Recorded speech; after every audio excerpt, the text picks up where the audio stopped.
जय जय सुरनिताई गौर प्रेमानंदे हरि गुरु।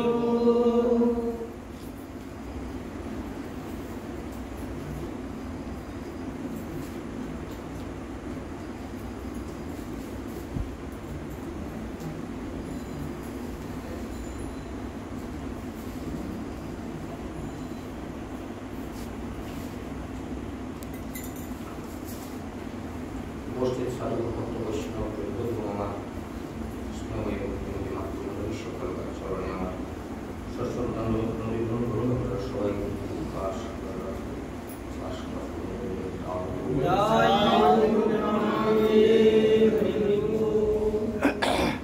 তারপর আমার পরম পূজ্যপাদ শ্রী গুরুদেব যার কৃপা করুন আমার জীবনের চলার পথে সাথে আমার পরমারাধ্য শ্রী গুরুদেব মৃত্যুধাম প্রবিষ্ট শ্রী শ্রীনারায়ণ চন্দ্রদেব সর্বন্ত পাদ শ্রীপাদ প্রণাম। নিত্যধাম প্রবিষ্ট পিতৃদেবের চরণে আমার প্রণাম, আমার মাতৃদেবের চরণে প্রণতি। সর্বনে আমার নিত্য সেবক সেবিকা শ্রী শ্রী শ্রী শ্রী শ্রী শ্রী রাধা দামোদর শ্রীপাদ পদ্মে আমার সকলকে ধন্যবাদ প্রণাম।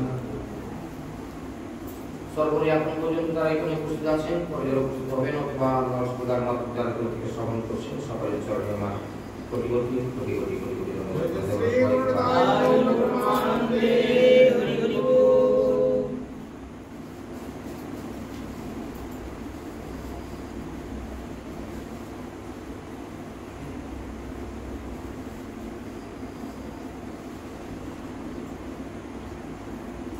মহাপ্রভু এই দক্ষিণ দেশে ভ্রমণ করতে গিয়ে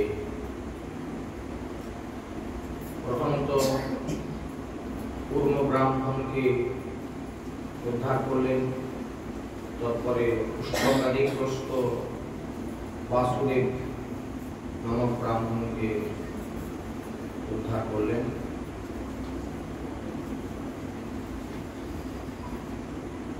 আজকে আমরা মধ্যলীলা অষ্টম পরিচ্ছেদ ফেলে আসছি। বিষয়বস্তু সম্পর্কে আগে একটু ভালো করে জেনে নেন। সূচনা হচ্ছে অষ্টম পরিচ্ছেদের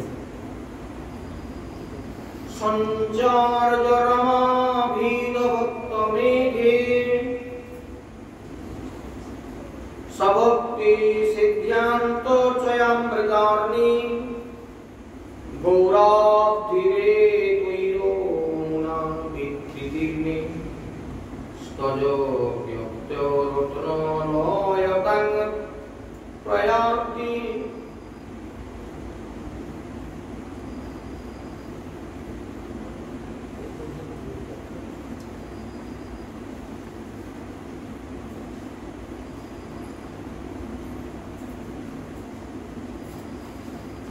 প্রথমে বিষয়বস্তুটিকে আস্বাদন করার জন্য একটা ছোট্ট উদাহরণ গ্রহণ করছে। যে কথাটা সবাই জানেন, একটু গ্রীষ্মকাল আসলে এবার বৃষ্টি বন্ধ হয়ে এবার ধীরে ধীরে দেখবেন পুকুর, খাল, বিল, নদী নালা শুকিয়ে যাচ্ছে। আবার যখন বর্ষাকাল আসে তখন বৃষ্টির প্রভাবে আবারও সব নদী নালা খাল বিল ভরে যায়। এর মধ্যে যে ঘটনাটা কাজ করছে সেটা কি, সূর্যের তাপে নদী নালা খাল বিল পুকুর ডোবার জল বাষ্পীভূত হয়ে যায়, যেটা থেকে মেঘের সৃষ্টি হয়।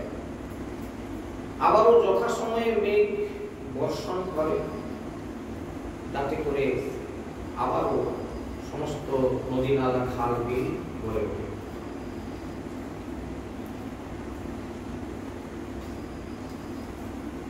বৃষ্টি নামে না যদি হয় তাহলে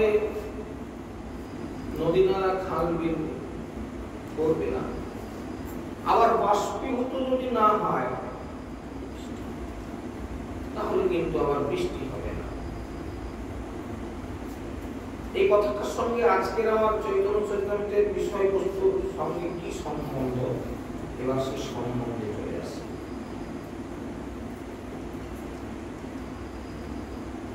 ভগবানের কৃপা ছাড়া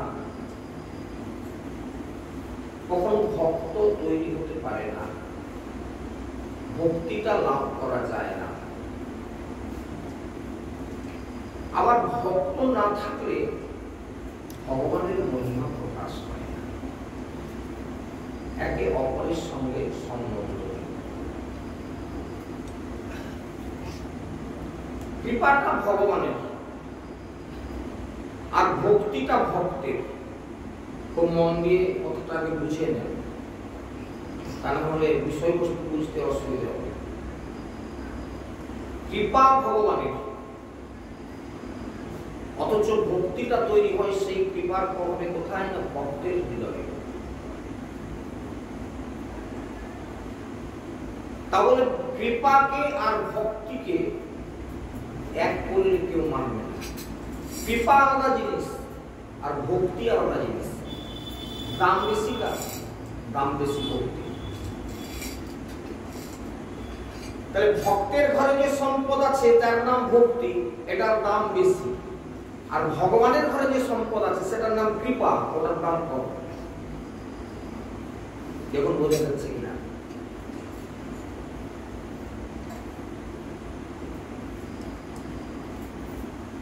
সেদিনকে একটু বলছিলাম, আজ আর একটু বলবো যে ভগবান যখন দাপর লীলার শেষে চিন্তা করলেন যে আমি জগৎকে কৃপা করি বলেই তারা ভক্তি করে আমার উপরে, আমি যদি কৃপা না করি এরা আমাকে ভক্তি করতে পারত না। কৃপাটা আমার ঘরের সম্পত্তি, কিন্তু ভক্তিটা আমার ঘরের সম্পত্তি নয় কেন?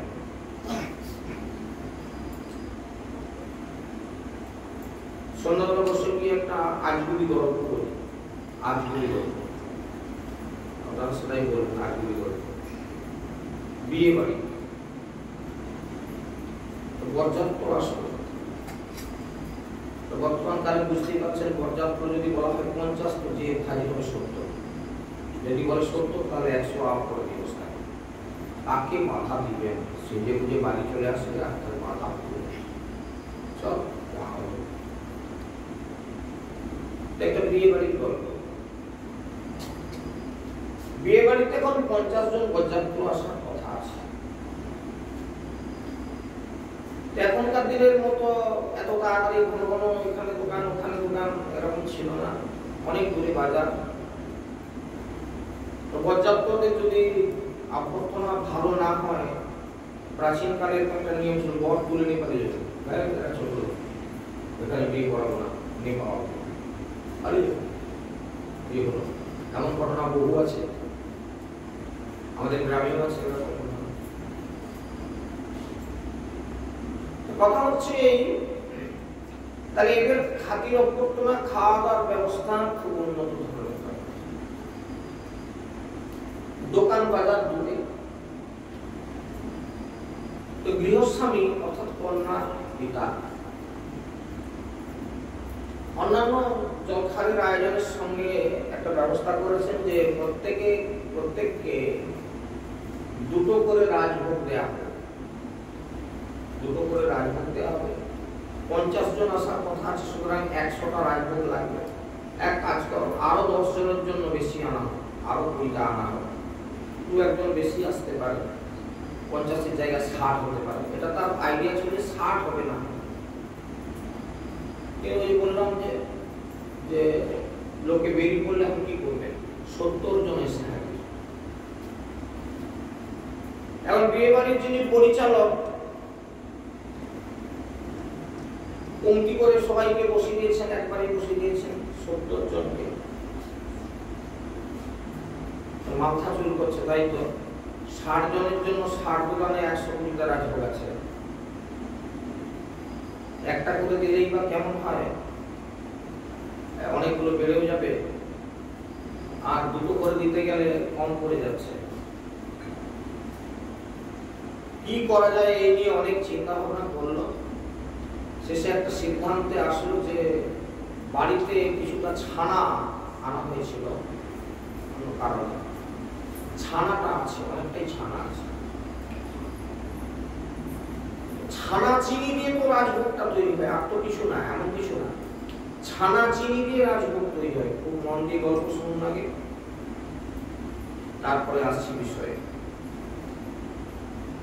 ছানা চিনি দিয়ে রাজভোগ তৈরি হয় যখন, যাদের পাতে ছানা রাজভোগ দিতে পারলাম না, তো এক মাথার থেকে 10 জনকে বেশি করে ছানা চিনি দিয়ে দেবো, এতটা করে দিয়ে দেবো, ছানা চিনি মেখে দিয়ে দেবো। একদম 1 নাম্বার সিট থেকে শুরু হলো, দুটো করে রাজভোগ, বেশ বড় বড় রাজভোগ করছে, মন খুব আনন্দ। আমার শেষের 10 জনের পাতে পড়লো ছানা চিনি। এই গেল তাদের মাথা গরম। ওদের বেলায় রাজভোগ, আমাদের বেলায় ছানা চিনি কেন? আমরা বোধ তুলতে পারি। এই নিয়ে তো ভারী হুলুস থুলুস ব্যাপার পড়ে গেল। 60 জন রাজভোগ খেতে অস্থির, আর 10 জন গন্ডগোলের থাকে। গন্ডগোল বেশ ভালো লাগলো। এখানে বিয়ে করাবো না, বোধ তুলতে পারবো। এখনকার দিনের ব্যাপার আলাদা হয়েছে। এখন কন্যার বাপের ডাক, সেটা বললে খারাপ শোনাবে, বলে আমার কন্যার বাপের লেজ বেরালো হবে, সেটা বলবেন আপনারা, যাক সে কথা না বলে। এখন কন্যার বাপ ডাকে থাকে, কিন্তু প্রাচীনকালে আমাদের ছোটবেলাতে দেখেছি আর কি, কন্যার পিতাকে বিকেল চিত্তে গলায় একটা কাপড় দিয়ে রাখতে হতো সবসময়। কোথায় বলবে বাবা আমার অপরাধ হয়েছে, বামন ঠাকুরের কাছে বাবা আমার, দেশের লোক রাগারাগি করে পালে ক্ষমা করুন, আর আমার কন্যা দায় আমার করে থাকবো, বজ্জার থেকে নেই উঠে পড়ছি, তাকে গলায় সবসময় কাপড় দিয়ে রাখতে হতো। এটা একেবারে সত্যি কথা। আজ থেকে যদি 40 থেকে 50 বছর পিছিয়ে যান, যারা আছেন তারা বিষয়টা ভালো করে জানেন। কন্যার বাবাকে গলায় কাপড় দিয়ে সবসময় ঘুরতে হতো, যতক্ষণ না কন্যা, এই লোকের একটা কথা বলে, মানে ডাইনের কন্যা পায় যতক্ষণ না ঘুরে, ততক্ষণ কি যে যন্ত্রণা, মাথায় চাপ, যে কোনো মুহূর্তে বর পালিয়ে কি টেনশন নেই। এখন বর পালায় না, সে বলে না বিয়ে করে যাবো না, সে আগেকার দিন ছিল। কন্যার বাবা তখন কি করছে না, গলায় কাপড় দিয়ে বলে বাবারা কেন গন্ডগোল করতেছে তোমরা বাবা, এখন কি করবো, দূরে বাজার, এখন তো সেখান থেকে এই রাত্রিবেলা আর দোকানও তো খোলা নেই, এখন তো রাত্রি করে পর্যাপ্ত আসছে, এখন তো বাবা দিতে পারলাম না। আমার তো কথা ছিল 50 জনের, আমি 60 জনের ব্যবস্থা করেছিলাম। তো কিছু মনে করো না বাবা, তোমার বেশি এসেছে বলে আমার কোনো দুঃখ নেই, কিন্তু কি করবো বলো, আমি তো এরকম একটা ব্যাপার করছিলাম বাবা, তোমরা রাগারাগি করো না। যাদেরকে দিতে পারলাম না রাজভোগ, তাদেরকে তো যথেষ্ট পরিমাণে ছানা চিনি দিয়েছি বাবা, তোমরা রাগ করছো কেন? ছানা চিনি দিয়েই তো রাজভোগটা তৈরি হয়েছে। গল্প শুনতেছেন, ভালো করে শুনবেন মন দিয়ে। তো পর্যাপ্তর মধ্যে একজন, সে রেগে মেগে উঠে পড়ে বলে আপনি কি আমাদেরকে নিয়ে হাত মুখ করলেন নাকি? রাজভোগ আর ছানা চিনি এক হয়ে গেল। বলে রাজভোগ তো ছানা চিনি দিয়ে প্রস্তুত হয়, এই হলো না। বলে আপনিও মূর্খ আর আমাকে মূর্খ বানাচ্ছেন নাকি? কি ভাবলেন আপনি? ওই যে দোকানদারের যে পাকটা, মানে ভাটিশালে যে পাকটা করে রাজভোগটা বানানো হচ্ছে, সেটা যাবে কোথায়? মেন তো তারই কাজ। ছানা চিনি তো অনেক পাওয়া যায়, রাজভোগ পাওয়াটা তো সোজা না, তাই না? ওরকম একটা ভালো মিস্ত্রি দরকার, তবে যে সে বিয়ান যদি ঠিক করে করতে পারে তাহলে রাজভোগ ভালো হবে, তা না হলে হবে না। তুমি সেটাকে বাদ দিচ্ছ কি করে? এবার গল্পটা আপনারা শুনলেন, ঝগড়াঝাটি হলো, মিটমাট করে বিয়ে হলো, সেদিকে আর যা দরকার। আমি যে কারণবশত সন্ধ্যেবেলায় এরকম একটা গল্প ভাবলাম আপনাদের কাছে, তার কারণ হচ্ছে ভগবান করেন কৃপা। হ্যাঁ, ভগবানের কৃপা, আর এই ভগবানের কৃপা না হলে ভক্ত কিছুই করতে পারত না। অথচ ভগবানের কৃপাটাকে নিয়ে ভক্তের হৃদয়ে পরিপাক হয়ে যে বস্তুটা বেড়াচ্ছে, ছানা চিনি বাজার থেকে আসলো, কিন্তু ভাটিশালে এটাকে পাক করে যে জিনিসটা বেরোচ্ছে ওটার নাম রাজভোগ, আর বাজার থেকে যেটা আসছে ওটা ছানা চিনি। ভগবানের কাছ থেকে যেটা আসছে আমাদের হৃদয়ে ওটার নাম হচ্ছে কৃপা, আর যখন আমাদের হৃদয় থেকে ভগবানের চরণে যাচ্ছে ওটার নাম ভক্তি। পাকটা কিন্তু হচ্ছে ভক্তের হৃদয়ে। হে ভগবান, তোমার বিপাক তোমার ঘরে থাকতে পারে, কিন্তু ভক্তের হৃদয়ে পরিপাক না হলে সেটা মিষ্টি লাগে না, খেতে ভালো লাগে না। ছানা চিনি আর রাখবো এক করলে হবে। আমরা যে প্রসঙ্গে আলোচনায় যাচ্ছি, এবার দুটো জিনিস অ্যাড করলাম। এদিকে বৃষ্টি হলে, আচ্ছা বৃষ্টি তো হয়, কারো কি জানা আছে সমুদ্রের আরেক নাম কি? সমুদ্রের আরেকটা নাম কেউ বলতে পারবে? হ্যাঁ, সাগর আছে বটে, একটা ভালো নাম আছে, যে নামটা হচ্ছে বলে দিচ্ছি। সমুদ্রের আরেকটা নাম হচ্ছে রত্নাকর। জানা আছে রত্নাকর নাম? কেন রত্নাকর বলা হয়? সমুদ্র থেকে বিভিন্ন রত্ন পাওয়া যায়। রত্ন, যে রত্নগুলো আমরা বিভিন্ন কারণবশত গ্রহকে শান্ত করার জন্য ধারণ করি না, এই সমস্ত গ্রহ রত্ন বেশিরভাগ সব সমুদ্রের তলদেশ থেকে পাওয়া যায়। এই জন্য এর নাম হচ্ছে রত্নাকর। রত্ন তৈরি করে সমুদ্র। একটা কথা জিজ্ঞাসা করি, এই যে মুক্ত যাদের গ্রহ কিছু দোষ থাকে, বিভিন্ন রকম অসুবিধার কথাগুলো আমি বলছি না, যে মুক্তা ধারণ করুন, রূপায় বাঁধিয়ে মুক্তা ধারণ করুন, আপনার এটা কোনো দোষ করে যাবে। ওই যে মুক্তাটা কোথায় পাওয়া যায়? সমুদ্রে পাওয়া যায়। কিভাবে তৈরি হয় কারণ কি জানা আছে? মুক্তা কি কোথায় পাওয়া যায়? ঝিনুকে পাওয়া যায়। ঝিনুকে পাওয়া যায়। তো পুকুরেও ঝিনুক পাওয়া যায়, নদীতেও পাওয়া যায়, সমুদ্রেও পাওয়া যায়। কোথায় ঝিনুক আছে, কোথায় ঝিনুক, মানে সব ঝিনুকে কি মুক্তা আছে? কোন ঝিনুকে মুক্তা আছে জানা আছে? যদি আপনাদের কারণ বলুন, কোন ঝিনুকে মুক্তা পাওয়া যায়? হ্যাঁ, কি বলে? তারা পড়ে যায়।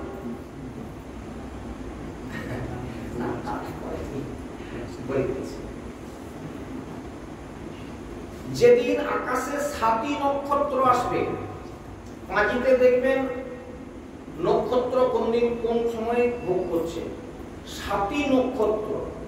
সেই 7টি নক্ষত্রের দিন যদি বৃষ্টি হয়, সেই বৃষ্টির জল যদি এক ফোঁটা ঝিনুকের মুখে পড়ে যায়, ওই ঝিনুকে মুক্ত হয়।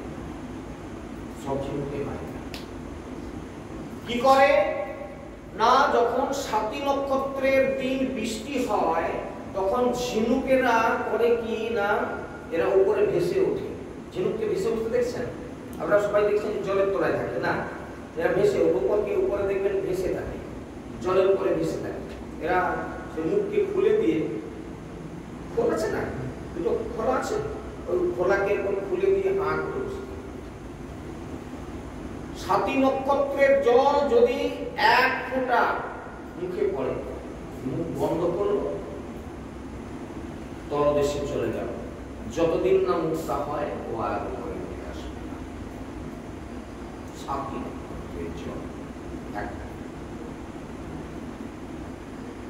তো আমরা আজকে এমন একটা প্রসঙ্গে যাচ্ছি, যার কারণে এতগুলো গল্প আপনাদেরকে শুনিয়ে দিলাম প্রথমে। এবারে তৈরি করবো সেই বস্তু। প্রসঙ্গ হচ্ছে রায় রামানন্দের সঙ্গে মহাপ্রভুর কথোপকথন। মহাপ্রভু কিছুই জানেন না, কিছু জানেন না, একদম ববেট। রায় রামানন্দের সঙ্গে প্রশ্ন করে জেনে নিচ্ছেন কি জানতে চেয়েছিলেন। যখন তিনি দক্ষিণ ভারত ভ্রমণে যাচ্ছিলেন, সার্বভৌম ভট্টাচার্য বলে দিয়েছিলেন যে আপনার পথের ধারে গোদাবরী তটে রায় রামানন্দ বাস করেন। ভক্ত লোক, খুব জ্ঞানী মানুষ, বাড়ি একবার তার সঙ্গে সাক্ষাৎ করবে। ভক্তবাঞ্ছা কল্পতরু ভগবান সার্বভৌম ভট্টাচার্যের কথাটা মনে রেখেছেন। তাই তিনি ওখান থেকে সতুবন্ধ রামেশ্বর পর্যন্ত গিয়ে যখন ফিরে আসছিলেন, মনে হলো সেই সার্বভৌম ভট্টাচার্যের কথা তিনি রায় রামানন্দের সঙ্গে মিলিত হতে চাইলেন। এবং রায় রামানন্দের সঙ্গে মিলিত হয়ে মহাপ্রভু যে কথা জেনে নিচ্ছেন রায় রামানন্দের কাছ থেকে, কি কথা, যে কথা জানার জন্য আমরা সারা জীবন চেষ্টা করছি, সেই কথা অত্যন্ত মূল্যবান কথা। এখন লোকে বলে সাধন করো, ভজন করো, পূজন করো। কি সাধন, কাকে সাধনা করো, ভজন করো, কার ভজন করবো, পূজা করো, কার পূজা করতে হয় জগতের মানুষ জানে না, দুনিয়ার পূজা করে যাচ্ছে। হ্যাঁ, মনসা, কালী, শিব, শীতলা, গণেশ, কার্তিক, সন্তোষী এখন বাজারে কিছুদিন হলো আসছে। তারপর এখন আবার বিভিন্ন জায়গায় ব্রহ্ম পূজা করে, কি পূজা করি কি পূজা করি, কিছু পূজা পাইনি বলে ব্রহ্ম পূজা, ঠিক না? সন্তোষী পূজা ছিল, রাগারাগি করে ভাগাভাগি হয়ে যে একদল বলে আমরা ব্রহ্ম পূজা করি, দেখি কে করে। তো কি পূজা করতে হয় মানুষের জানে না, এই জন্য যা পায় পূজা করে যাচ্ছে। কে বলে ওদের উপরে তো কালী হচ্ছে, যখন আমরা জগদ্ধাত্রী করি, আমরা একটা নতুন ডিজাইনের পূজা করলে তাহলে আমাদের একটা জমবে। দুর্গা পূজার দিন হুড়হাড় চর্চা কত, এই দেশে জগদ্ধাত্রী হয় না, আমরা একটা জগদ্ধাত্রী করবো। কেন করবে, কি বৃত্তান্ত জানার দরকার নেই, শুধু বলে পূজা করবে। গল্পটা কেন শোনালাম, এবার আসছি। যে বস্তুটা আমাদের জানার দরকার, মনুষ্য জন্মের একেবারে নিশ্চিতভাবে আমাদের জানা কর্তব্য, সেই জায়গাটা হচ্ছে সাধ্য সাধন তত্ত্ব। সাধ্য বস্তু কি, কি সাধনা করা উচিত মানুষের, সারা জীবন ধরে কার আরাধনা করা উচিত, কিভাবে করা উচিত, এটাই মানুষের জানার বস্তু। এবং সাধ্যটা হচ্ছে সাধ্য বস্তু কি, আর সাধন তত্ত্বটা কেমন, তাকে কিভাবে সাধনা করতে হয়, কোন বস্তুর সাধনা করতে হয় আর কিভাবে করতে হয়, এটাই হচ্ছে মানুষের জানার কথা। কোনো কিছুই জানেন না। রায় রামানন্দের সঙ্গে মিলিত হলেন, রায় রামানন্দকে জিজ্ঞাসা করে জেনে নিচ্ছে যে এটা কি হয়, এটা কি। রায় রামানন্দ উত্তর দিচ্ছেন। আমি যে গল্পগুলো করেছিলাম ওই গল্প থেকে একটু সারাংশ একটু নিয়ে এসে যোগ করি, তারপর গ্রন্থের মধ্যে গিয়ে তখন আলোচনায় প্রবৃত্ত হয়ে যাব। বললাম যে মেঘ না হলে বৃষ্টি হয় না, আর বৃষ্টি না হলে মেঘের সৃষ্টি হয় না। নদী নালা খাল বিল গ্রীষ্মকালে শুকিয়ে যায়, ওটা বাষ্প হয়ে যায়, ওই বাষ্পটা একসময় বৃষ্টি রূপে আবার এই পৃথিবীতে পড়ে।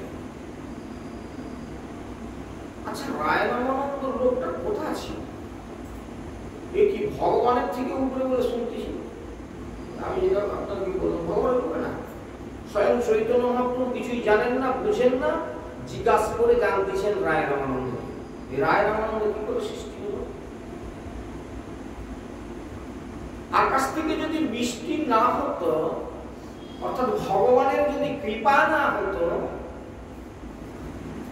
তবে ভগবানের কৃপা হয়, বৃষ্টি হয়। বৃষ্টি কার জন্য করে না? মাঠে আপনারও জমি আছে, আপনার 25 কাঠার ধারে আমার 10 কাঠা আছে, আপনার 25 কাঠায় ভালো ধান হলো না, আমার 10 কাঠায় 3 গুণ ধান হলো। আপনি ভগবানকে দোষারোপ করছেন, ভগবান লোক আপনাকেও যতটা দিচ্ছে আমাকেও ততটা দিচ্ছে, ভগবান আপনাকেও যতটা বৃষ্টি দিয়েছে আমাকেও ততটা দিয়েছে, তাহলে আপনার হলো না আমার হলো কেন? তাহলে বোধহয় কপালের একটা দোষ আছে। আচ্ছা, নারায়ণ ভাই এরকম কথা শুনছো যে চাষ করে সকলে ধান করে কপাল, তাই না? এটা কথা আছে। তাহলে কপালের বোধহয় একটা দোষ আছে, ওই জন্য এর হলো নি, এর হলো। আমি যে কথা বলতেছিলাম, সব ঝিনুকে মুক্তা পাওয়া যায় না। যে ঝিনুকটা 7 নক্ষত্র আকাশে আসার পর ওই দিনকে যদি বৃষ্টি হয়, হা করে বসে থাকে জলের উপরে এসে ওই ঝিনুকটা, আর যেই না ওই এক বিন্দু বৃষ্টির জল মুখে পড়ে মুখটাকে চেপে জলের তলদেশে চলে যায়।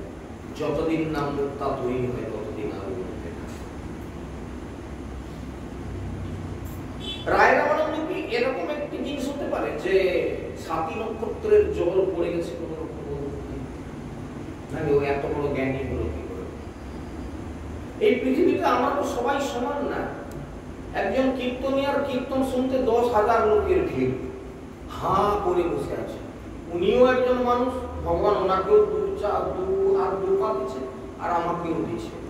তাহলে আমি ওই 2 হাত 2 পা নিয়ে হাঁ করে বসে আছি আর উনি 2 হাত 2 পা নিয়ে 10,000 লোককে চোখে আঙুল দিয়ে বুঝিয়ে যাচ্ছে।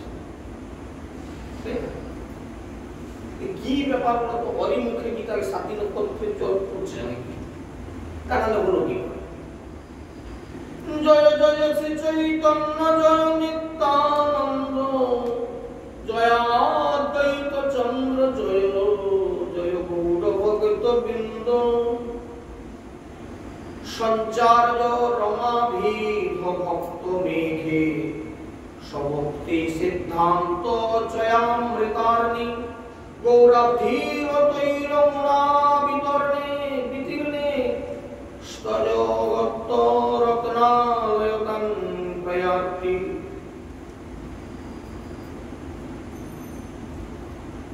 গৌরাঙ্গ রূপ সমুদ্র, ভক্ত রামানন্দ স্বরূপ, মেঘে সবিষয়ক ভক্তি সিদ্ধান্ত রূপ অমৃত সঞ্চার করে তৎকর্তৃক সেই রামানন্দ রূপ মেঘ কর্তৃক, রামানন্দ রূপ মেঘ কর্তৃক বর্ষিত হয়ে সিদ্ধান্ত রূপ অমৃত ধারা, সিদ্ধান্ত ভক্তি সিদ্ধান্ত, এই সিদ্ধান্ত রূপ অমৃত ধারা, সিদ্ধান্তের অনুভব রূপ রত্ন সমূহের আলয়ত্ব প্রাপ্ত হয়েছেন। কথিত আছে যে বৃষ্টির জল না পড়লে সমুদ্রে শক্তি বা রত্নাদিতে রত্ন জমে না, বৃষ্টির জল পড়লেই সমুদ্রে রত্নাদির উৎপত্তি হয়। আর সমুদ্র সর্বপ্রথমে বাষ্পরূপে নিজের জল দিয়ে মেঘ সঞ্চারিত করে, সেই মেঘ থেকে বৃষ্টি রূপে ওই জল পতিত হয়। তখন সমুদ্র সেই বৃষ্টি জল গ্রহণ করলেই তাতেই বিভিন্ন রত্নাদি জন্মগ্রহণ করে, আর সেই রত্ন ধারণ করেই সমুদ্র তখন তার নাম ধারণ করে রত্নাকর।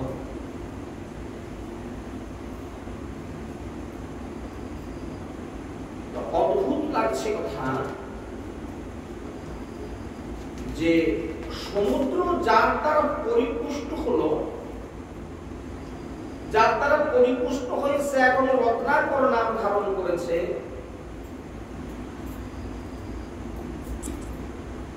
সেই রত্ন কিন্তু ওই বৃষ্টির কৃপাতেই তৈরি হয়েছে। পূর্বরিতে প্রভু আগে করিল গমনে, জিয়র নৃসিংহ ক্ষেত্রে গেলা কত দিনে। দক্ষিণ ভারত ভ্রমণ যারা করতে যাবেন আপনারা নিশ্চিতভাবে এই জায়গাটায় যাবেন, যাবেন মানে যারা নিয়ে যায় তারা নিশ্চিতভাবে এই জায়গাটা দেখাবে। এটা উল্লেখযোগ্য জায়গা, জিয়র নৃসিংহ মন্দির, জিয়র নৃসিংহ ক্ষেত্র বলা হয় এটাকে। খুব ভালো দর্শন, বিরাট মন্দির নৃসিংহ মন্দির। নৃসিংহ দেখিতে কইল দণ্ডবত নতি, প্রেমাবেশে কইল বহু গীত স্তুতি। সেই নৃসিংহের স্তুতি করলেন, শ্রী নৃসিংহ জয় নৃসিংহ, জয় জয় নৃসিংহ, প্রহ্লাদেশ জয় পদ্মামুখ পদ্মভৃঙ্গ। এই মতো নানা শ্লোক পরিস্তুতি কইল, নৃসিংহ সেবক মালা প্রসাদ আনি দিল। মহাপ্রভুকে দেখে, নবীন সন্ন্যাসী দেখে সেই নৃসিংহ মন্দিরের সেবক নৃসিংহদেবের প্রসাদী মালা মহাপ্রভুকে করিল। পূর্ববৎ কোন বিপ্র কইল নিমন্ত্রণ, একজন সন্ন্যাসী দেখে যে আপনি এলেন আমাদের মন্দিরে বিশ্রাম করুন, আজকের দিনে থাকবেন। সেই রাত্রে তাহারহি করিলা গমন, প্রভাতে উঠিয়া প্রভু চলিলা প্রেমাবেশে, দিক বিদিক জ্ঞান নাহি রাত্রি দিবসে। একদম প্রেমে পরিপূর্ণ। গোদাবরী দেখি হইল যমুনা শরণ, তীরে বন দেখি স্মৃতি হইল বৃন্দাবন। গোদাবরীর তীরেও এরকম প্রচুর গাছের বন আছে, যেটা বৃন্দাবনে আছে। যমুনার তীরে সেই বনকে দেখে তার বৃন্দাবন মনে হয়েছে যে আমি কি বৃন্দাবনে এলাম। সেই বনে কতক্ষণ করি নিত্য গান, বিভোর প্রেমে বিভোর। কোন প্রেমে?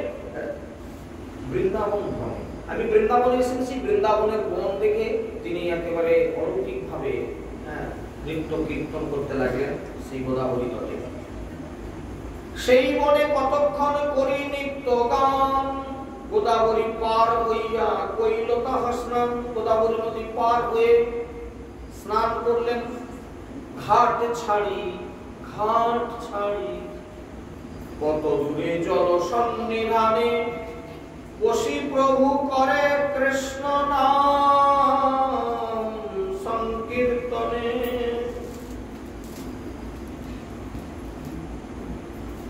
যেখানে স্নান করছিলেন ওই স্নানের ঘাট ছেড়ে, মানে জল থেকে অনেকটা দূরে গোদাবরী তাহলে তটে, যেটাকে আমরা নদীর পাল বলি, নদীর জল থেকে অনেক বড় পাল থাকে না, এইরকম কোন নদীর তটে মহাপ্রভু বসে নাম সংকীর্তন করতে লাগলেন।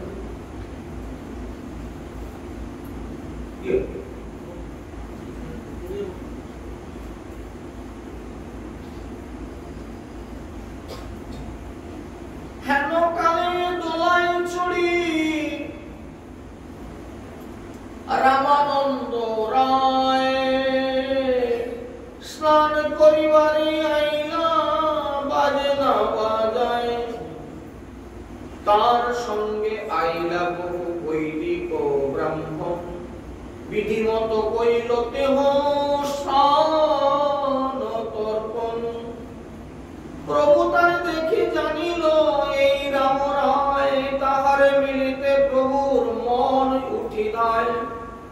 তথাপি ধৈর্য করি প্রভু রহিলা বসিয়া, রামানন্দ আইলা অপূর্ব সন্ন্যাসী দেখিয়া। রায় রামানন্দ,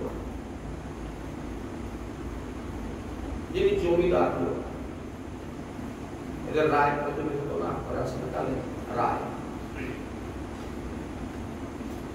স্নান করতে যাচ্ছেন গোদাবরীতে, বাদ্যবাজনা বাজে,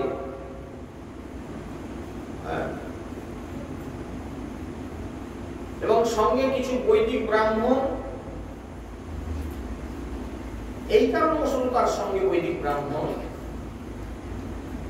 স্নান এবং তর্পণ সম্পর্কে আমাদের ধারণা খুব কম, যে কারণে আমরা কথাটা বুঝতে পারছি না কেন বৈদিক ব্রাহ্মণ সঙ্গে আছেন।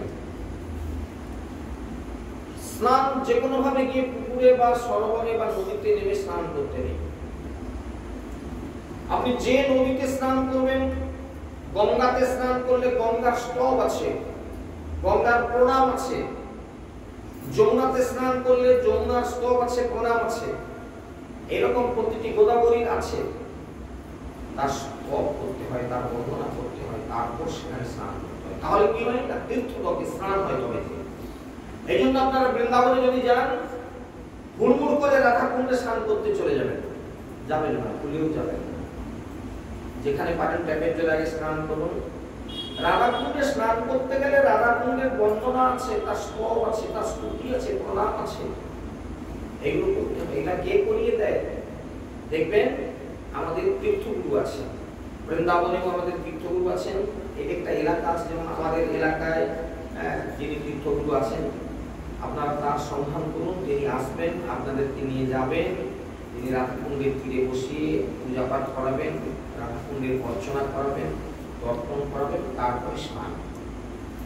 হুড়মুড় করে কেউ স্নান করতে যাবেন না। প্রথম দিন কি বলে আজকে শ্রীমন বৃন্দাবনে রাধাকুণ্ডে আগে স্নান করে দিই, অনেক পূর্ণ হয়ে যাবে। না, পূর্ণ করতে যে পাপ তো পরিষ্কার করে। কারণটা কি? আমরা তো আদৌ স্নান করতে জানি না, আমরা যাই পূর্ণ করে নেমে গেলাম। তা কি করলেন? রাধাকুণ্ডে আগে পা দিয়ে দিলেন, বা কেউ আবার পাটা ভালো করে ধুয়ে নেন। রাধাকুণ্ডে বেশ ঘাট আছে ভালো, বলে অনেক গরম লেগে হচ্ছে আগে পা ধুয়ে খাবো। পুকুর একটা তো পা মুখ, আমার মতন রাধাকুণ্ড থেকে পা ধুয়ে দিতে ইচ্ছা তো বুঝলেন এই কথাগুলো। এই জন্য গুরু সকাশে বসে তীর্থ গুরুমুড় যেতে নেই, তীর্থ সম্পর্কে ধারণা নিতে হয়, মহাজনদের কাছে বসে শুনতে হয় সেই তীর্থের মহিমা। বৃন্দাবনে যাবেন, কোথায় থাকবেন? কোথায় থাকবেন? এখন অনেক ঘরওয়ালা বেরিয়ে পড়তে বলে আসুন আমাদের ঘরে থাকবেন, আমি সব দিব, ইত্যাদি ইত্যাদি সব খেতে দিব, কোনো অসুবিধা নেই। কোথায় থাকতে হয় সেটা জানতে হবে। বৃন্দাবনে গেলে কোন মন্দির আগে দর্শন করতে হয় সেটা জানতে হবে। কোথায় কোথায় দর্শনীয় স্থান আছে, কি কি আছে এটা জানতে হবে। সেই জায়গাটার মহিমা কি সেটা জানতে হবে। যমুনার কতগুলো ঘাট আছে, ওই কি কি ঘাট, কোন ঘাটের নাম কি, তার মহিমা কি, কেন ওই ঘাটের নাম এটা। বৃন্দাবনে কতগুলো বন আছে, ওই বনের নামগুলো, এরকম 12 বন আছে, 12টা বনের নাম কি, কোন বনে ভগবানের কোন লীলা আছে, এগুলো জানতে হবে। বৃন্দাবনে কতগুলো কুণ্ড আছে, এই কুণ্ডের মহিমা কি, নারদ কুণ্ড কি করে সৃষ্টি হলো, গোকুল কুণ্ড কি করে সৃষ্টি হলো, ইত্যাদি সম্পর্কে জানতে হবে। সেই কুণ্ডের মহিমা কি, ওই কুণ্ডের বর্ণনা কি, ওই কুণ্ডের স্তব কি। এই জন্য তীর্থগুরু দরকার, সে নিয়ে গিয়ে আপনাদেরকে স্তব স্তুতি করি, স্নান করিয়ে দেবে। এই জন্য খালি হুড়মুড় করে বৃন্দাবনে যাবে না, বাস রিজার্ভ করছে, ডাকতেছে যখন চলে যায়। আমরা তো এখন যাই না, এত সোজা না বাবা। এর নাম হচ্ছে বেড়াতে যাওয়া, এর নাম বেড়াতে যাওয়া। ওই কয়েকদিন আগে একজন এসে ফিরে এসে বলছে, বলে কি তারা জানো শুধু খাবার ছড়া, শুধু খাবার ছড়া, মানে তারা ইত্যাদি খাবে আর ইত্যাদি খাবে। বলে আমি বলি কি বলবো, আমি তো নিরামিষ, বলে আমাকে যেমন একটু আলু ভাতে দিয়ে দিবে আর কিছু দিতে নেবে। বলে আলু ভাতে দিয়েছি, ওরা ওদের ইত্যাদি খাচ্ছে, 2 বেলা শুধু ছড়া, বলে না ইত্যাদি খাবে। বুঝতে পারছেন? এদের সঙ্গে কোনোদিন তীর্থে যাবে না, যা করবো দেশে কত না, তীর্থে গিয়ে বাগানে করলে বিপদে পড়ে যাবে। তাই কথাগুলো না জেনে আমরা করি কিনা, পয়সা দিয়ে চলে গেছে ডাকতেছি, এবছর চলে যাই, আগস্টে ছেলের পরে বৌমা আসলে আর যেতে পারবো, নাতি জাতি হয়ে যাবে। এই জন্য প্রত্যেকটি কথা অত্যন্ত ধীরতার সঙ্গে শুনতে হবে, গুরু সকাশে বসতে হবে, তা না হলে কিন্তু জীবনে চলার পথটা ভুল হয়ে যাবে। দেখুন সব বাড়িতে, দেখুন কারো বাড়িতে পুজো অর্চনা নাই বললে চলবে না, প্রত্যেকের বাড়িতে পুজো আছে, প্রত্যেকের বাড়িতেই পূজা অর্চনা আছে, কম বেশি বিভিন্ন রকম লোক বিভিন্ন রকম পূজা করে। কি পূজা করা উচিত, কার আনুগত্যে তুমি পূজা করছো, তার জীবনে, তাদের সারা জীবনে তাদের 3 পুরুষে কোনোদিন গুরুকরণ হয়, পূজা করে যাচ্ছে। পূজা কারোর কাছে শিখেও নি, খালি দিয়ে সারা জীবনে এরকম করে কি লাভ হলো। আনুগত্যের সব গুরুর কাছে বসো, বসে কি পূজা করতে হবে, কিসের পূজা কেমন করে করতে হয় সেটা জেনে নাও গুরুদেবের কাছে। আশ্রয় করিয়া ভজে তারে কৃষ্ণ নাহি তদে, আর যে মরে অকারণ। কথাটা ভালো করে বুঝে নেন, অকারণ মরে। এরা পূজা করে, সারা জীবন পূজা করে যাচ্ছে, পূজা করে, প্রত্যেক ঘরে পুজো হচ্ছে। দেখবেন কে কি পুজো করছে, কারো কারো আবার দেখবেন সে শিব, শীতলা, কালী, নারায়ণ, দুর্গা, মনসা, রাধা কৃষ্ণ, গৌরাঙ্গ মহাপ্রভু, গোপাল সব রেখে দিচ্ছে। কারো কারো বেলপাতা, কারো কারো জবা ফুল, কার কার তুলসী পাতা, কার টগর ফুল, সব। বিশেষ করে আপনারা যদি শহর এলাকায় যান তাহলে এই বিষয়টা আরো ভালো বুঝতে পারবেন। প্রত্যেক বাড়িতে দুনিয়ার ঠাকুর আছে, ঠাকুর ঘর আছে প্রত্যেকের বাড়িতে, এমনকি ভাড়ার বাড়িতেও না, সে বাড়িতে ফুল থাকবে না, ঠাকুর ঘর একটা থাকতে হবে। ফ্ল্যাট একটা কিনবেন, ফ্ল্যাটে দেখবেন একটা ঠাকুর ঘর থাকবে, এটা একবার রেওয়াজ হয়ে গেছে।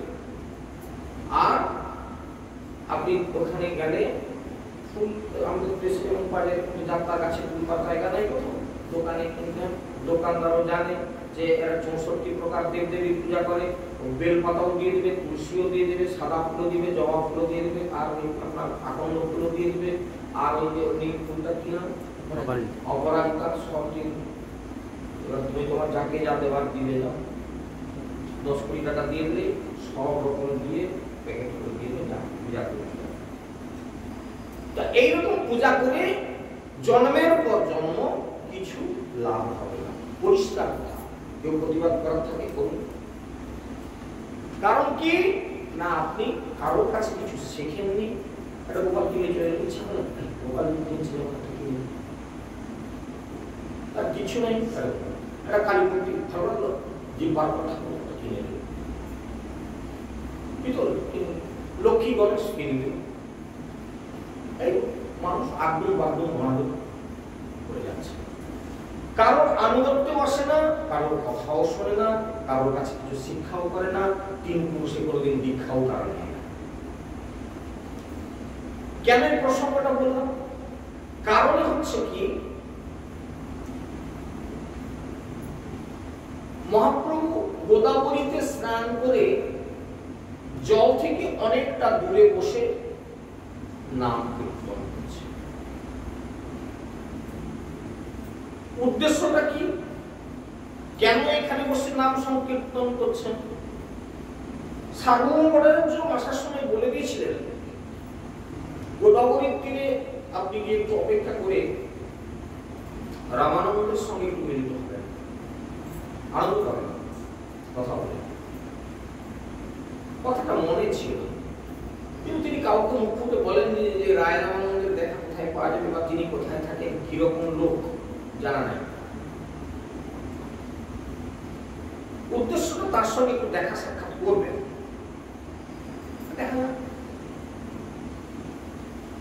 গোদাবরী নদী তটে বসে স্নান করে তিনি প্রণাম করছেন। এমন সময় দোলায় চড়ে, এটা প্রাচীন কথা, এটা মোটামুটি পালকি বা চতুর্দোলা। ওই পালকিটা হচ্ছে ঢাকা ঘেরা, আর দোলাটা হচ্ছে খোলা, চারদিক খোলা, পাশে ডাঙ্গা থাকবে, এই খোলা যায়। এই দোলাতে চড়ে, চতুর্দোলাতে চড়ে রায় রামানন্দ স্নান করতে আসতেছে।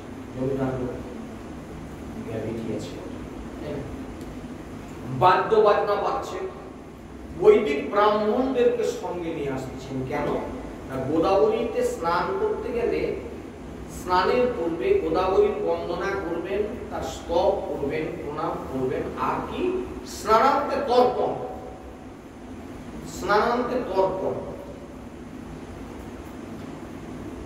ওম জবা কৃষ্ণ শঙ্কার শঙ্কাশ্বপেয়ং মহাদুতিং গন্ধারিং সর্বপাপনো প্রহতস্মি দিবাকরম। সেদিন একজনকে দেখি না, সে ট্যাপের জলে মুখ হাত ধুয়ে, ট্যাপের জল দিয়ে গাড়ি বাহ, বর্তমান ডিজাইন তো বদলে গেছে। সূর্যার্ঘ্য দেওয়ার নিয়ম হচ্ছে স্নান করে ন্যূনতম নাভি পর্যন্ত জলে ডুবে, গলা ডুবে থাকলে ভালো, এই অবস্থায় তর্পণ করতে হয়। ট্যাপের জলে মুখ হাত ধুয়ে নিয়ে সে ট্যাপের জল দিয়ে সূর্যদেবকে দিই। সূর্যদেব যেমন হচ্ছে আগে বর্তমান কাল ঘটনাটা বললাম, বলে কি করবো এখন, স্নান করিনি আর পুকুর খাটো নাই, ওই রকম ট্যাপের জলে ওই বাথরুমে ঢুকেই ওর গতি। কোথায় দিল মা? বাথরুমে ফেললো কোথায়? মানে আপনিও আপনার জলটা যেখানে ফেললেন সেইখানে সূর্যদেবকে বলে পরীক্ষা নিয়ে কি করলেন আপনি? পরীক্ষাটা কি দরকার ছিল? যে জায়গায় আপনারা জল ফেলেন আর কি, বুঝতে পারছেন তো, আপনারা জল ফেলেন সেই জায়গায় সে অর্থ দিয়ে। এই জন্য জগতে কাজকর্মগুলো একটু দেখে শুনে করুন। ভুল হয়ে গেলে বিপদ, করেননি তবু ভালো লোক, কিন্তু ভুল হয়ে গেলে অপরাধ হয়ে যাবে বাবা। এই জন্য হুড়মুড় করে যা কিছু করতে চাই, জগতের লোক খালি কথা শুনতে চাইলে হুড়মুড় করে এটা করবে। আরে দণ্ডবোধ করনি দরজার উপরে সে এপাশে দুম করে মাথাটা ঢুকে দিবে। আরে এরকম লোকের সংখ্যা অসংখ্য, 1-8 জন নয়। আর এরকম দণ্ডবোধ করতে নেই, কথা শুনলে তখন মাথা ডুম করে ঢুকেছি। প্রণাম করবি, ওরে দূরে প্রণাম কর, পায়ের উপরে মাথা করিস না, সে পায়ের উপরে মাথা করি ডুম করে। মায়েরা প্রণাম করবে, তার পায়ে সিঁদুর দিয়ে দেবো। তো মুশকিল কেন বলো? এরা বুঝবে না, শুনবে না, এটা কাজ করবে। কি ভুল করলেন আপনি কি জানেন? এই কাজগুলো করে কারো মাথাকে কুড়িয়ে দিলেন তার পায়ে, সে বাবাজি হোক আর সে সন্ন্যাসী হোক আর যাই হোক, আপনি বললেন কিনা কপালে সিঁদুর আছে, এখন তার পায়ে মাথা করে ব্যাস, তার পায়ে স্বামীর পরমায়ুটাকে শেষ করে দিয়ে আসবে, তারপরে কাঁদবেন। এই জন্য বুঝতে হবে, জিনিস না বুঝে কখনো করবেন না। আজকাল জগতে মানুষ শিখবে না কিছু, খালি আন্দাজি দুই। এই জন্য পূজা কেউ শেখে না, কি পূজা করতে হয় জানে না, কাকে পূজা করতে হয় জানে না, কিভাবে করতে হয় জানে না, তীর্থ কিভাবে যেতে হয় জানে না। এই যে তীর্থে গিয়ে ঝগড়া, শুধু ঝগড়া বলে, শুধু ঝগড়া, দিন রাত দুবেলা ঝগড়া, খাবার ঝগড়া, এইসব খাওয়া অন্য কিছু না। তোমার সঙ্গে আসাই বৃথা হয়ে গেল, তোমরা এরকম করবো জানে, তোমাদের সঙ্গে আসতাম, এতগুলো পয়সা নিয়ে খাওয়া এরকম ইত্যাদি খাবে, ভালো ভালো টেস্টি না দিলে খাওয়া যাচ্ছে এরকম। এখন লোকের সংখ্যা এরকমই বেশি চলছে। রায় রামানন্দ মহাপ্রভু যখন এইভাবে অপেক্ষা করছেন, ওখানে নাম করছেন, রায় রামানন্দ একটু দোলাতে চড়ে, চতুর্দোলায় চড়ে বৈদিক ব্রাহ্মণদেরকে সঙ্গে নিয়ে বাদ্য বাজনা বাজিয়ে স্নান করতে আসে। বিধিমত কইল দেহ স্নান তর্পণ, বিধিমত শাস্ত্র বিধি অনুযায়ী রায় রামানন্দ গোদাবরী বন্দনা করলেন, স্নান করলেন এবং তর্পণ করলেন। মহাপ্রভু অন্তর্যামী পুরুষ, তিনি একদম 100% বুঝতে পেরেছেন ইনি রায় রামানন্দ। সার্বভৌম ভট্টাচার্য যার কথা বলেছিলেন ইনি সেই। কারণ স্বর্ণকার না সোনা চিনে বাবা, আমাদেরকে ইমিটেশন দিয়েছিল, বলবো যে হ্যাঁ বোধহয় সোনা, তাই না? কিন্তু ওরা চোখে দেখে বলবো দুধ পালা ইমিটেশন দিয়েছে, ওরা বলবে এই স্বর্ণকার তো ইনি সোনা চেনেন, এই বস্তু কি। তো তিনি চিনতে পারলেন যে ইনি রায় রামানন্দ। গ্রন্থে বলা হচ্ছে, প্রভু তারে দেখি জানিল এই রাম রায়, তাহারে মিলিতে প্রভুর মন উঠি ধায়।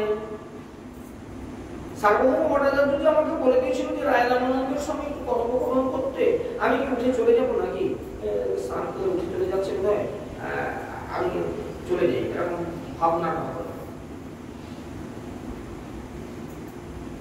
রায় রামানন্দ কি বস্তু, স্বয়ং মহাপ্রভু ছুটে তার সঙ্গে একটু আলাপন করতে যাবেন বলে উঠে পড়ছিলেন, থামানো যায়নি না, নিজেকে নিজে থামাতে পারছে না। তথাপি ধৈর্য করি প্রভু রহিলাম বসিয়া, মন চলে গেল যে তার সঙ্গে আমি একটু কথা বলি, কিন্তু ধৈর্য ধরে একটু বসি, দেখি কি হয়।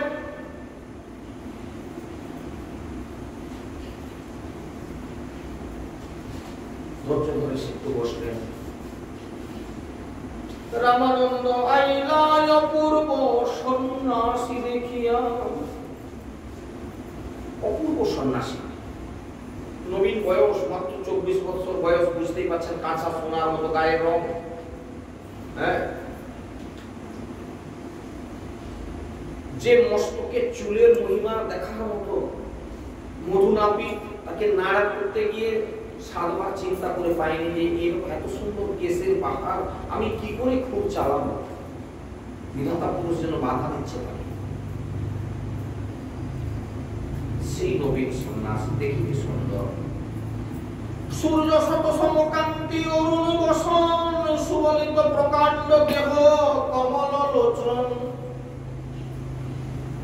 একটু বর্ণনা করে দিলেন, এরকম সূর্য শত সমকান্তি, 100 সূর্য উঠলে তার কান্তি যেরকমটা হওয়ার কথা, সেরকম যেন তার শরীর থেকে জ্যোতি বিচ্ছুরিত হচ্ছে, অঙ্গের জ্যোতি। আর অরুণ বসন অর্থাৎ লাল কাপড় পরা, অরুণ অর্থে সূর্য যেরকম টকটকে লাল হয়ে ওঠে, ঠিক সেই বর্ণের দৈর্ঘ্যহীন বহির্বাস, সুবলিত প্রকাণ্ড দেহ, আজ অবলম্বিত বাহু, মাত্র দেখতে একদম সুন্দর, হাতগুলো লম্বা লম্বা, একদম একদম হাঁটু পেরিয়ে যাচ্ছে, হাত এত বড় হাত, কমল লোচন, চোখগুলি যেন পদ্ম ফুলের মতো কি সুন্দর দেখতে, পাপড়ির মতো দেখিয়া তাহার মনে হইল চমৎকার। আসিয়া করিল দণ্ডবত নমস্কার, দণ্ডবত নমস্কার। রায় রামানন্দ এমন সুন্দর একজন সন্ন্যাসীকে গোদাবরীর তীরে দেখে তার কাছে এসে দণ্ডবত নমস্কার করলেন। আচ্ছা, দণ্ডবত কাকে বলে জানা আছে আপনাদের? সবাই খালি দণ্ডবত করে, শুধু দণ্ডবত। দণ্ডবত কিরকম জিনিসটা জানা আছে? বর্ণ ভাই জানেন এরকম দণ্ডবত মানে দণ্ডবত একটা লাঠি এরকম দাঁড় করে দিলেন, দিয়ে ছেড়ে দেন, কি হবে? লাঠিটা যে কোনো দিকে পড়ে যাবে গরম করে।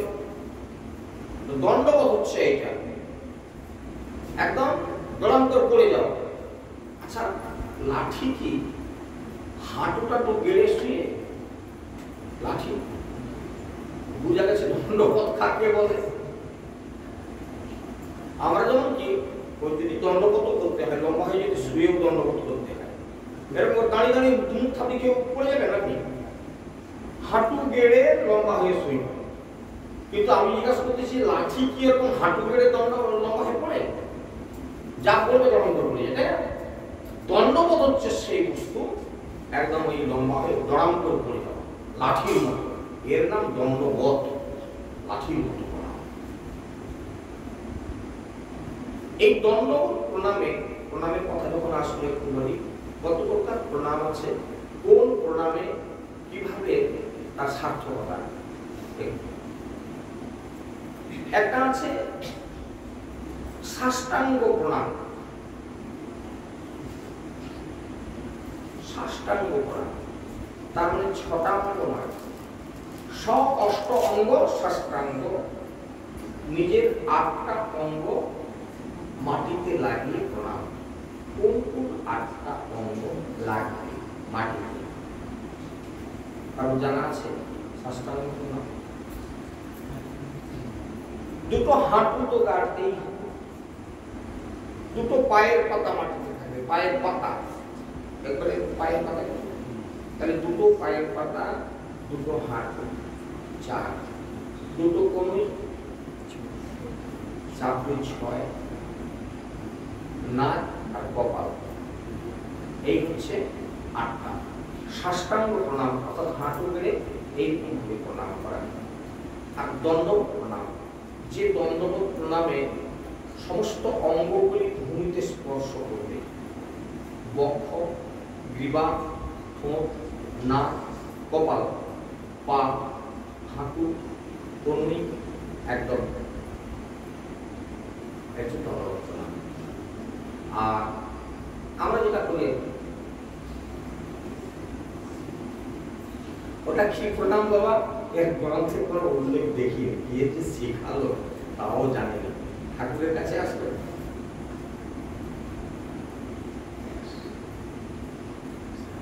কোন গুরুজনকে দেখলো, শ্বশুর মশাইকে প্রণাম করবে,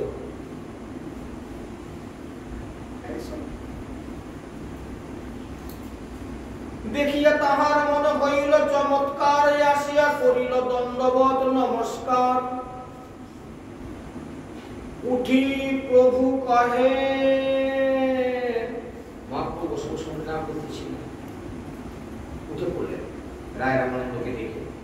উঠি প্রভু কহে, সুন্দর দণ্ডবত করে দিচ্ছেন, একদম লম্বা হয়ে পড়েছেন মহাপ্রভু চরণে। উঠো কহ কৃষ্ণ কৃষ্ণ, উঠো কহ কৃষ্ণ কৃষ্ণ।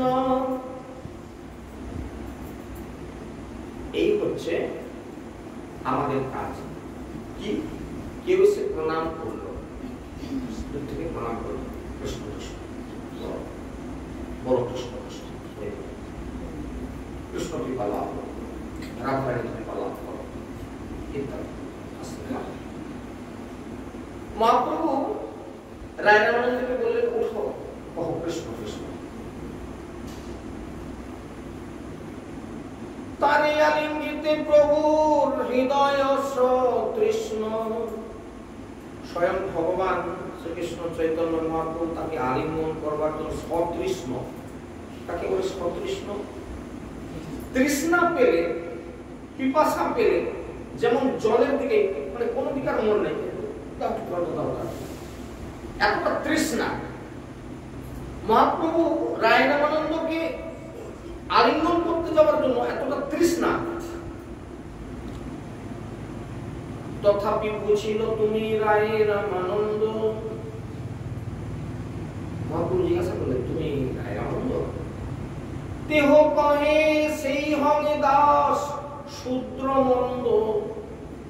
দেহ কহে সেই হং দাস শূদ্র মন্দ।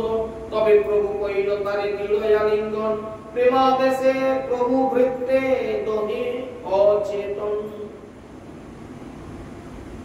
সেই হং দাস শূদ্র মন্দ। শূদ্র আর মন্দ দুটো বিশেষণ যোগ করছে। শূদ্র কাহাকে বলে?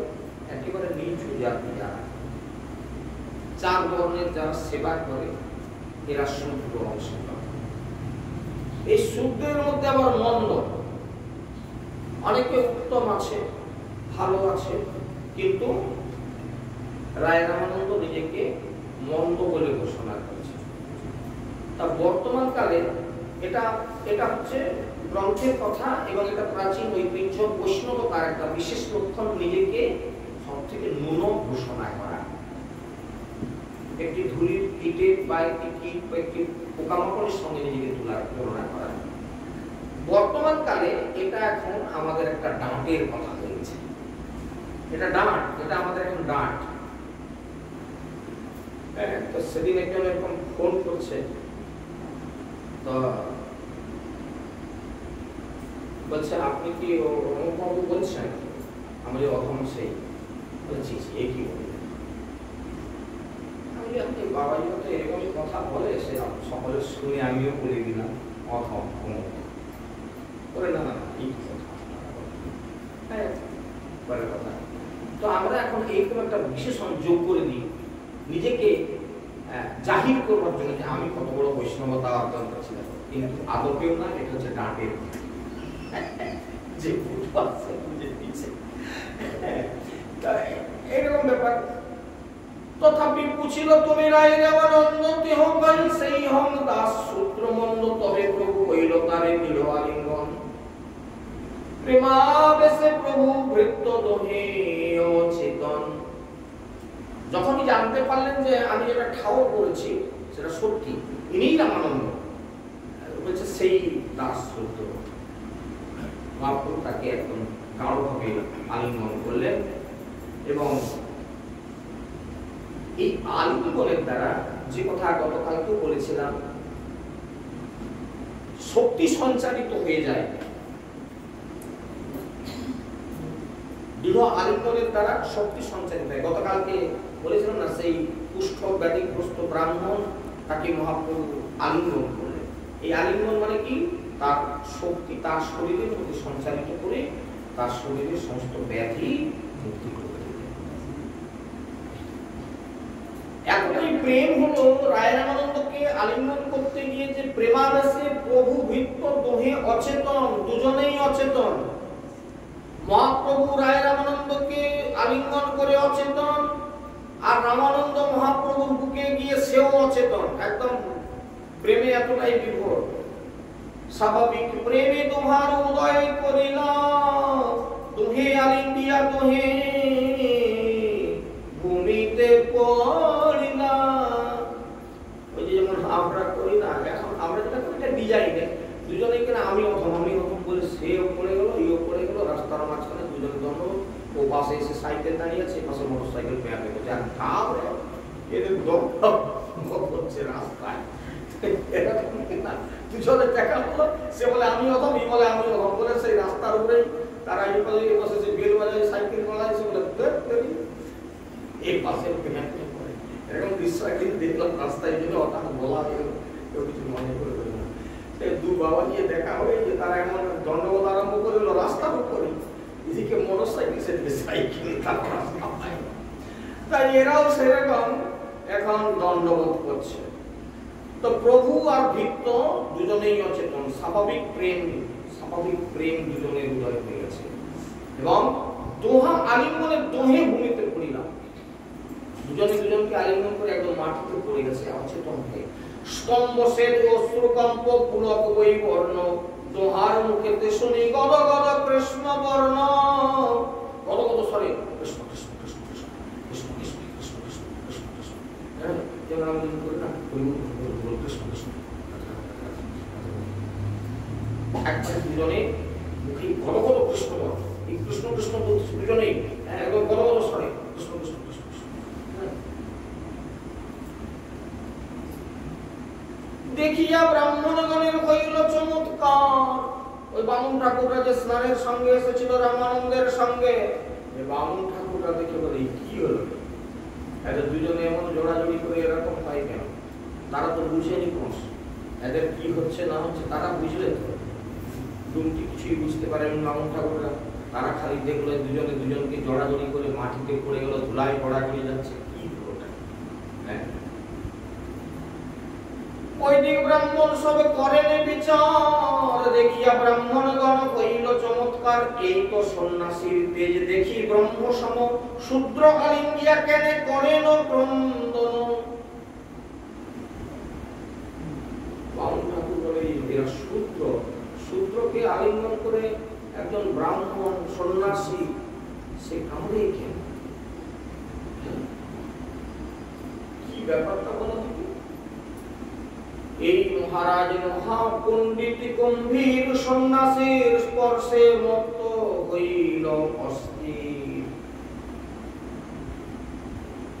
বলে রায় রামানন্দ যাই জাতিতে হোক না কেন, শূদ্র হতে পারে, মহাপণ্ডিত লোক, এই জন্য তিনি সন্ন্যাসী। হ্যাঁ, এই সন্ন্যাসীর স্পর্শে তিনি অস্থির হয়ে পড়ছেন, এই জন্য এরকম গড়াগড়ি যাচ্ছেন ধুলায় পড়ে দুজনে মিলে। এই মতো বিপ্রগণ ভাবে মনে মনে, বিজাতীয় লোক দেখি প্রভু কইল সংবরণ।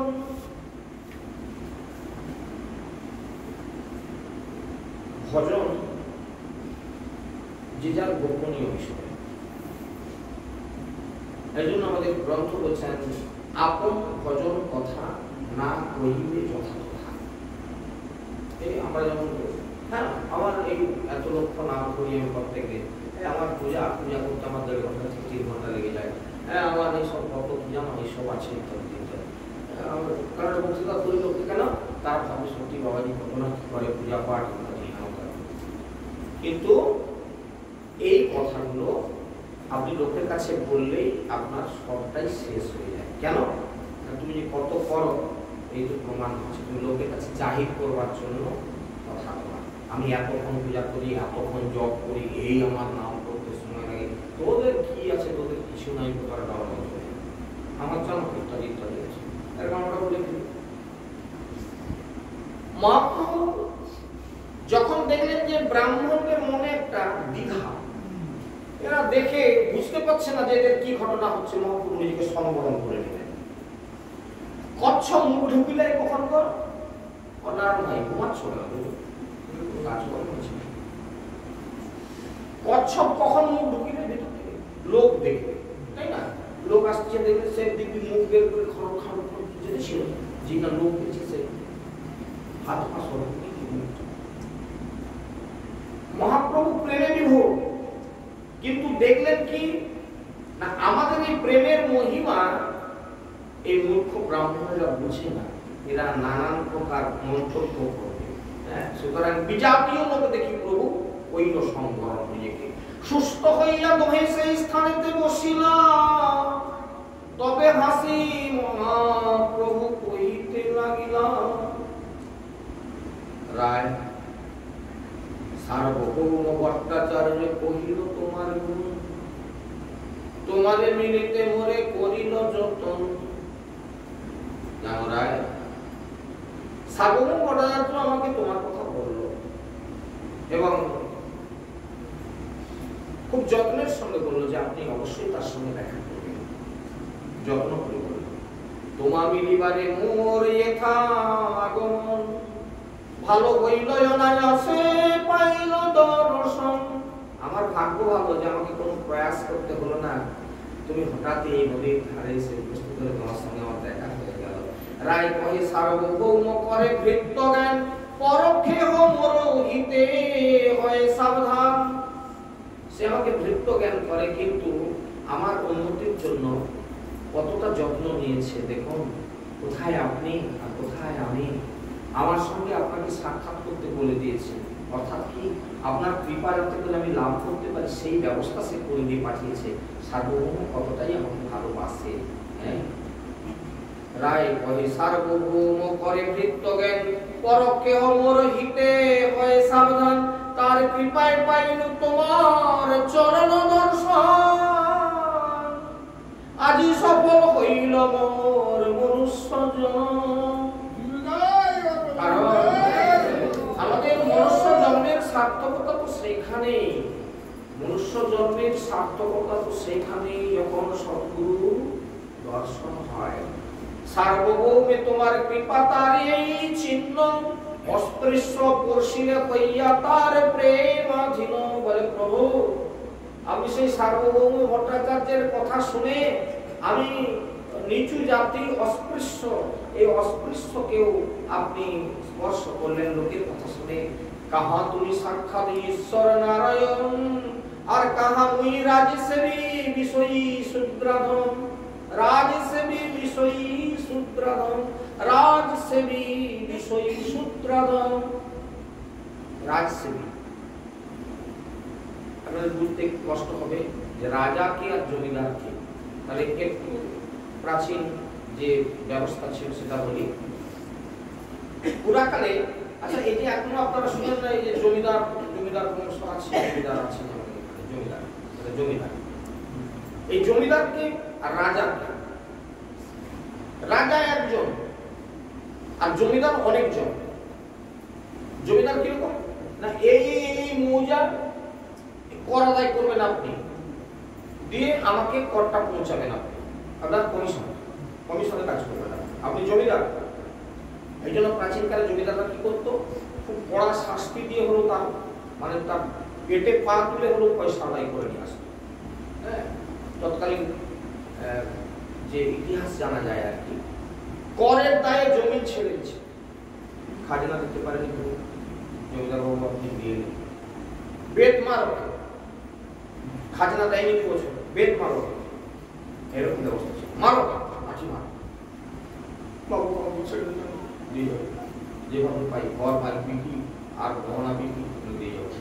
জমিদাররা এরকম কঠিন শাসন কর আদায় করে পাচ্ছে। আপনারা শুনলে হাসবেন কি অবাক হবেন, করের দায়ে এরকম কিছু জমি জায়গা দিয়ে দিত।